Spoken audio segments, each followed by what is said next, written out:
They were just grilling in the park, laughing, eating, being a family. But when the cops pulled up and started shouting, everything changed. What they didn't know, the calm, quiet father they were targeting was an FBI agent. Asterisk, it was a bright Sunday afternoon when the Johnson family set up their barbecue grill in a peaceful public park. Kids ran around with frisbees, and the smell of grilled chicken filled the air. Marcus Johnson, a calm and humble man, stood over the grill while his wife, Danielle, laid out plates and drinks on the picnic table. There the kids, Yelena and Mia, laughed as they chased each other through the grass. This was their weekly family tradition, something that reminded them of peace in a world that sometimes felt chaotic. As music softly played from a Bluetooth speaker and neighbors passed by waving, the atmosphere was warm and full of joy. People nearby even complimented the delicious smells coming from their grill. To everyone else, it looked like just another happy family enjoying their day. But to Marcus, it was a much-needed break from the pressures of his high-level job. One nobody at the park would have guessed. He wore simple clothes, his FBI badge hidden deep in his duffel bag. All he wanted was to enjoy the moment with his family. But as the sun began to lower in the sky, trouble was quietly rolling their way. The police cruiser slowly pulled up without sirens, their eyes already fixed on the Johnsons. Marcus didn't notice at first, but soon their family's peaceful day would take a turn they never saw coming. Asterisk, the sound of gravel crunching under tires made Marcus glance up from the grill. The police officers stepped out of their cars, hands on their belts, faces unreadable. The music cut off. Conversations nearby went quiet. Marcus looked over at Danielle, who had already grabbed the kids and pulled them close. Afternoon, officers, something wrong? Marcus asked calmly, wiping his hands on a towel. One officer, tall with mirrored sunglasses, didn't answer right away. The other began scanning the area as if searching for a crime scene. We got a complaint, the taller cop finally said. Someone called about unauthorized grilling, possibly open flames, possible alcohol, and loud music. Danielle raised an eyebrow. None of that is illegal here. It's a public park. We've been coming here for years. The cop shrugged, clearly not interested in explanations. We need to see ID from all adults, and we'll be checking everything.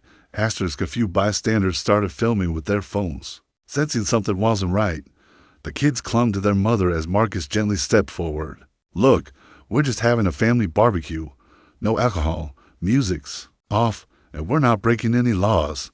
This feels unnecessary. But the taller cop stepped into Marcus's personal space. Sir, I said show ID or we'll have to detain you for noncompliance. Danielle's voice cracked. Detain him? In front of our kids? A tense silence fell as the officers put their hands near their tasers. Marcus sighed deeply. He didn't want to escalate things. But what the cops didn't know was that they weren't talking to just any dad at the park. Marcus slowly reached for his bag, not for his wallet, but for something else. Everything was about to change. Asterisk, Marcus slowly knelt beside the duffel bag as both officers stiffened, one of them resting his hand on his holstered taser. Easy, the taller cop barked. Keep your hands where we can see them. A nervous crowd had now gathered, phones out, recording every move. Danielle hugged the kids tighter, whispering, "It's okay, Daddy's got this." Marcus kept his voice calm and even. "I'm reaching for my ID. That's it." With measured movements, he unzipped the bag and pulled out a black leather wallet, not just any wallet. He flipped it open and held it up clearly, the gold badge of a Federal Bureau of Investigation. Special Agent gleamed in the sunlight. Asterisk, the officers froze. You could feel the tension snap like a broken wire. The taller cop's sunglasses slipped slightly down his nose as he squinted at the badge, clearly shaken. "You're FBI." Marcus nodded firmly. "That's right. Special Agent Marcus Johnson, and I'm off duty trying to have a peaceful day with my family." He stood to his full height now, confidence radiating off him. "Now, I'm going to ask you, what probable cause did you have for targeting us in this park? Was it the food, the music, or was it simply the color of our skin?" Asterisk, the second officer, who had been quiet, stepped back slightly, his eyes flicking between his partner and Marcus's badge. The taller one looked pale, suddenly very aware that their actions were being recorded and that they had just harassed a federal agent in front of witnesses. Murmurs spread through the crowd. Some clapped, others shouted, "Apologize." But Marcus remained composed. He had the power now, but he also had something more important: control. Asterisk, the officer stood frozen, unsure of what to do next. Marcus didn't raise his voice, didn't make a scene he didn't have to. His presence and that badge said it all.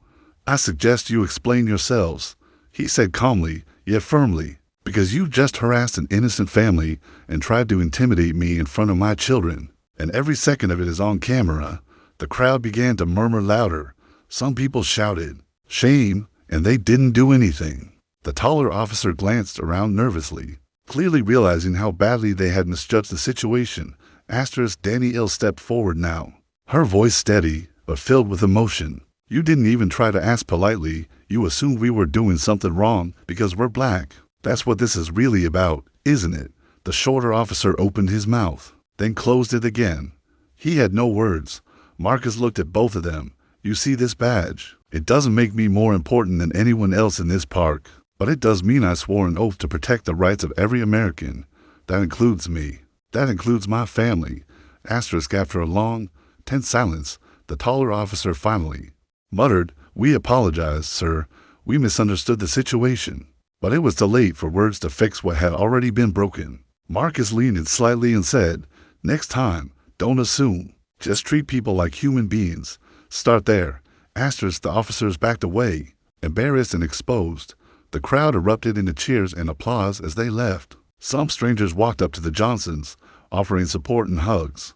But Marcus wasn't looking for praise. He was just thankful his kids saw how to stand tall without ever raising a fist. Asterisk, as the officers drove away, the park slowly returned to life, but something had changed. People who had just been strangers minutes ago now gathered around the Johnson family, offering water, comfort, and words of support. Marcus took a deep breath, trying to process the storm that had just passed. He looked at his children Yelena and Mia and knelt down. "You saw what happened," he said gently. "Not every moment in life is fair, but we never fight hate with hate. We stay calm, we stand up, and we let truth speak for us." Asterisk, Danielle wrapped her arms around all three of them, her eyes still wet with emotion. "You showed them who you are without ever yelling, without ever backing down." Nearby, an elderly man who had been watching approached. "Son," he said to Marcus, "you didn't just protect your family today. You gave us all hope. You reminded us that dignity still matters." Asterisk, Marcus smiled humbly. He wasn't interested in revenge, lawsuits, or making headlines. What he had always wanted was for his family to live in peace and safety like everyone else. But now he knew that staying silent wasn't an option. That night, someone posted the video online. It went viral. Millions watched a black father stand his ground, calmly showing the world who he was and what respect really looked like. Asterisk, the next week, the local police department issued a formal apology and announced new racial sensitivity training for all officers. It wasn't a perfect ending, but it was a start. And as the Johnson family returned to the same park the next Sunday, something was different. People smiled more. Strangers waved. The space felt safer, stronger. Asterisk, because one man chose dignity over anger and changed everything. Asterisk, if this story moved you, don't forget to like, comment, and share your thoughts. Asterisk, subscribe to Z Boss for more powerful true stories that matter.